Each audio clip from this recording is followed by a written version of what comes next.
Kuliner soto hampir ada di berbagai daerah ya fams, seperti soto Kudus dengan kuah bening, soto Lamongan dengan kuah kuning, atau soto Betawi yang khas dengan kuah santan. Di Banyumas juga nggak kalah loh, ada soto Sokaraja yang khas fams. Ciri khas soto Sokaraja ini disantap dengan ketupat dan penambahan sambal kacang. Kita lihat yuk cara membuatnya. Bagi orang Banyumas, soto Sokaraja juga disebut dengan Sroto Banyumas. Sebenarnya soto Sokaraja ada dua jenis. Kita bisa lihat bedanya dari isiannya aja tuh. Kalau isian daging ayam, kuahnya pakai kaldu ayam berwarna bening. Kalau soto Sokaraja isian daging sapi, kuahnya berwarna bening agak kekuningan. Warna kuning pada kuah disebabkan ada tambahan kunyit dan aneka rempah, seperti lengkuas dan jahe, serta duo bawang yang nggak boleh dilewatkan. Ada juga kemiri, fams. Tapi semakin mantap gurihnya karena daging dan aneka jeroan sapi, fams. Kita ulek semua bumbu rempahnya dulu ya. Semua bumbu ini dijamin gampang ditemui dan ada di rumah. Bumbu yang diulek dipercaya bisa menciptakan cita rasa khas bumbu masakan, fams. Setelah halus, tumis bumbu sampai mengeluarkan aroma harum. Proses tumis bumbu bisa membuat masakan semakin gurih loh. Kalau sudah berwarna kuning pekat, masukkan bumbu ke dalam air mendidih. Aduk-aduk sampai rata ya. Kemudian masukkan daging dan jeroan sapi. Sebelumnya, usahakan rebus daging dan jeroan dulu ya untuk membuang lemak dan kotoran yang menempel. Rebus dengan kuah berbumbu ini sampai daging, sengkel, iso, dan babat sapi benar-benar empuk, fams. Wait fams, bagi kalian yang gak suka daging sapi beserta jeroannya, soto Sokaraja bisa dibuat dengan daging ayam kok. Sambil menunggu daging empuk, kita siapkan ketupat yang dipotong-potong. Kemudian taburi dengan toge pendek atau kecambah sampai menutupi ketupat. Kemudian kerupuk cantir alias kerupuk bawang berwarna-warni. Disusul irisan daun bawang, fams.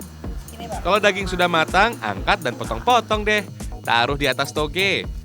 Disusul dengan bawang goreng, fams. Tinggal siram dengan kuah kaldu aja, fams. Nah, ini nih yang membedakan soto Sokaraja dengan soto lainnya di Indonesia. Penambahan sambal kacangnya juara. Sekilas sambal kacang ini mirip sambal pecel, fams. Tapi dibuat lebih kental seperti sambal pecel. Gak usah takut kepedasan, fams. Sambalnya gak bakal menggigit lidah kok. Kalau mau pedas, ada sambal yang disajikan terpisah.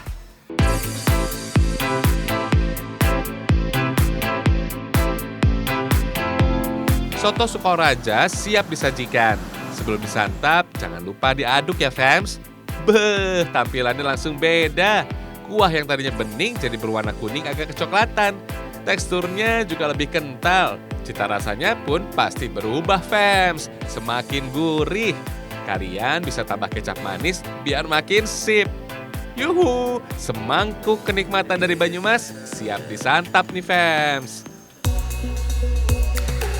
Fams, penamaan soto Sokaraja mengacu pada nama sebuah kecamatan di wilayah Banyumas, yaitu Kecamatan Sokaraja yang letaknya sekitar 8 km sebelah timur Purwokerto, fams. Di sepanjang jalan Purwokerto Sokaraja, kalian bakal menemui warung-warung penjual soto Sokaraja.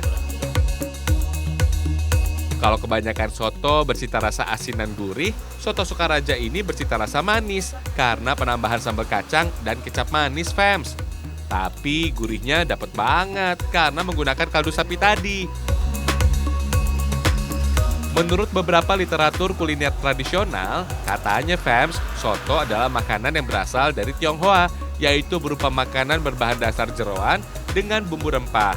Kemudian soto populer di Semarang pada awal abad 19, sampai akhirnya berkembang di berbagai daerah di Indonesia dan menyesuaikan dengan lidah masyarakat dari masing-masing daerah. Seperti penambahan sambal kacang, jeruk nipis, atau bawang goreng adalah salah satu kebiasaan dari masyarakat daerah setempat, fams.